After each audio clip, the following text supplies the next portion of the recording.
think that guy's still out there? What if he decides to come back here? I wouldn't worry about it. On the off chance that he is still alive, I'm sure he's gone far away from here.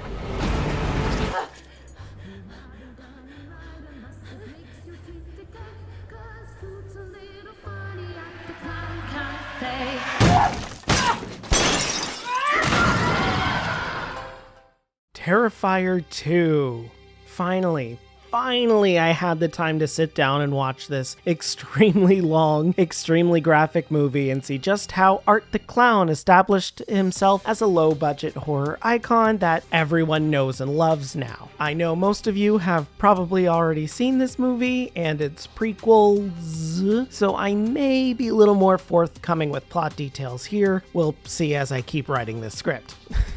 It also helps that the plot for this is all parts non-existent and also downright confusing, where it does have plot, but that isn't really the point with these kind of films, is it? Terrifier 2 is the sequel to the 2016 film Terrifier, which in itself was an expansion to the 2013 film All Hallows Eve, whereas Terrifier 1 was extremely light on plot, featuring Art the Silent Clown terrorizing pretty much just a few people in a warehouse because he could, and that's all the plot there is. This sequel film has Art being summoned by a weird ghost girl and terrorizing a community a year after the events of Terrifier 1, focusing on one girl and her little brother. This film mostly follows high school girl Sienna Shaw as she tries to gear up for Halloween, with her brother having a very weird fascination with Art after finding drawings of him and his kills in their late father's sketchbook, and all hell breaks loose once Art starts to appear around the town. Bit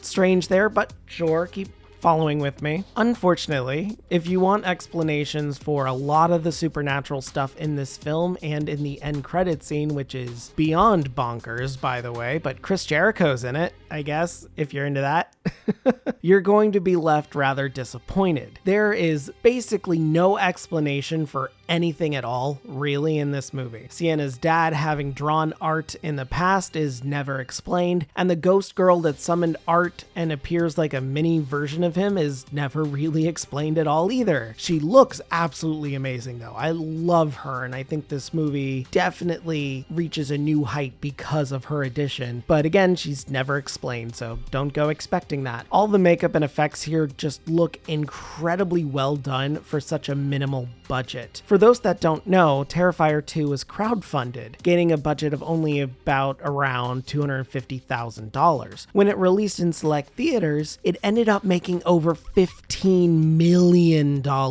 That's a huge jump up. So wow. It shows how much people really like the character and how good of a job Damien Leone is doing here. But I can understand if this sort of film isn't for everyone's taste. It is very specific. Terrifier 1 and 2 sit very plainly in the splatter category of horror films. Splatter films, the first of which was Blood Feast from 1963 for your trivia nerds, generally are considered lower budget films centered around extreme depictions of violence and gore, usually done with practical effects. And that is no different here. This is a low budget movie with a focus on practical effects and gore and body horror in that aspect. The kills in these films are extremely graphic, with the most well known from Terrifier 1 featuring a woman stripped naked, hung upside down, and then sawed in half groin first. It's a very, very infamous kill in there. Another has Art skinning a lady's face and chest off and wearing it around. It is wildly over the top, and because of that, it can lean heavily into the comedic side of splatterhouse cinema. There's even a sub-genre called splatstick, which is more physical comedy-based splatter films like, say, Evil Dead 2 or Dead Alive, also known as Brain Dead in the US. Fun fact, I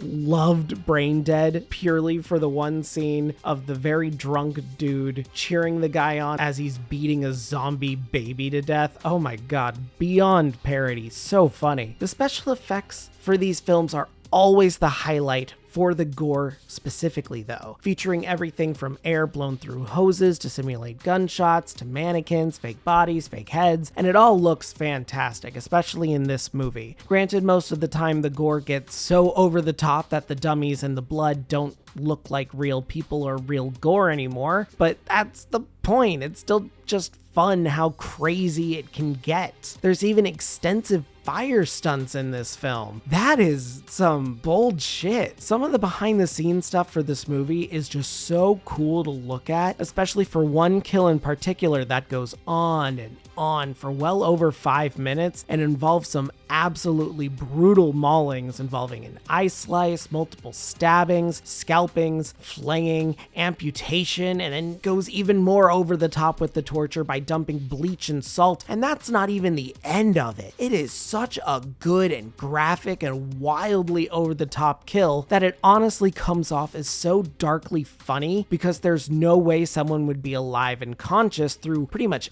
all of that. It is some wildly creative stuff and just such truly fantastic effects here too. Apparently, according to behind the scenes stuff, this kill in particular was supposed to be rather short and quick, but ended up getting extended through COVID delays when filming, where the director was able to expand the kill and turned 2 days of shooting into 7 of just this one incredibly drawn out kill. Jesus. To get effects that good, especially for the end result that just looks absolutely amazing as a poster, by the way, which I don't think I can post here on YouTube without getting hit with something because it is just that graphic.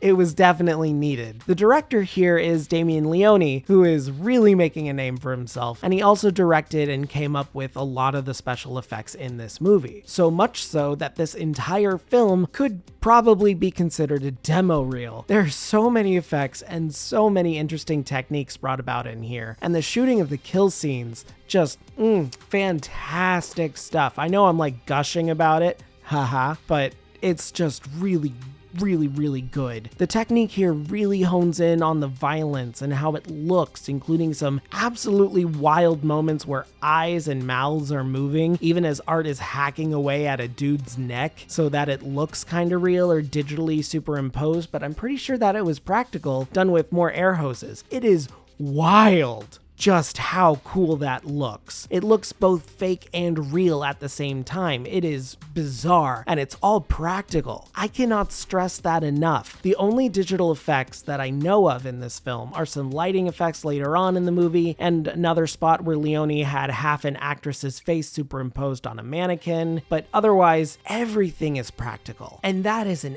absolute triumph. Of course, the gore is only one part of this film. Lauren Lavera is the final girl Sienna Shaw, and man is she badass. A great character with an incredibly strong personality that can be both strong but also scared and vulnerable whenever she needs to be. The scene with her and Art in the costume store, where he's bothering her with nothing but noises and weird looks as he tries on sunglasses of all things, is so tense and uncomfortable, but just incredibly funny with Art's physical comedy. Speaking of, Art himself is played once again by David Howard Thornton, and I'm sorry, he kills it. Haha. He was born for this role. Everything from Art's mannerisms to his facial expressions are both downright terrifying and absolutely hilarious. I love to see how he can get so gleeful in his antics and then just ugly angry later. It's really neat how Thornton can be so expressive in that heavy makeup.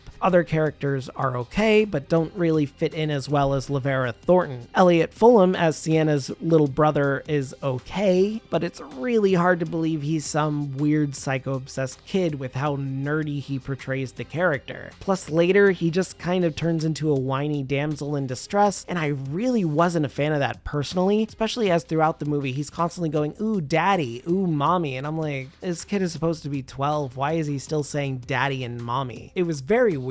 He definitely needed a bit more agency. The last actor I want to mention is Emily McLean as the little pale girl, the ghost girl that summoned Art. Her makeup design, her mannerisms, and everything she had to endure on set for this, including fake teeth and contact lenses, looked amazing. Nothing about this little terror is explained whatsoever, but she has such an unnerving and memorable presence that I genuinely don't really care all that much. She's awesome, and I want to see so much more of her. Her eyes even glow in a few scenes. It's just so cool. She looks amazing. But that also brings me to what doesn't work in this movie. It is not perfect. The story, unfortunately, is an absolute mess. It's all over the place, and none of the pertinent supernatural plot points are ever really explained. Maybe we'll see in Terrifier 3, which releases later this year, but that is just really unsatisfying for this movie. At least the film has a plot. Not much of one, but it has one, which is more to say than the first film. The locations are more varied, including a nightclub, several houses, and even a real haunt location they were able to film in, and a weird hell limbo location with the world's catchiest jingle and oldest looking kids I've ever seen.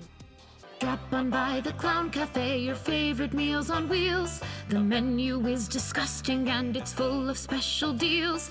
Nothing here is good for you, so grab yourself a tray, 'cause food's a little funny at the Clown Cafe. Drop on by the Clown Cafe. Drop on by the Clown Cafe. Gobble up your order quick before it runs away, 'cause food's a little funny at the Clown Cafe.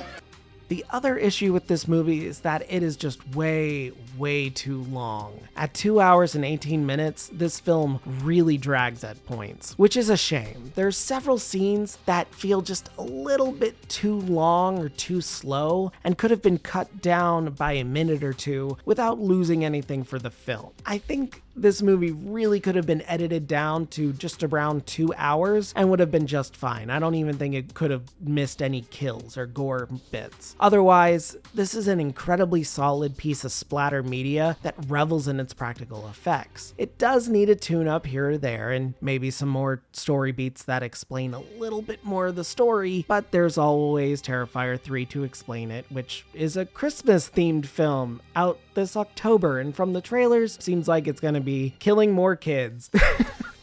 Fuck them kids. Fuck them kids. Fuck the kids? Yeah.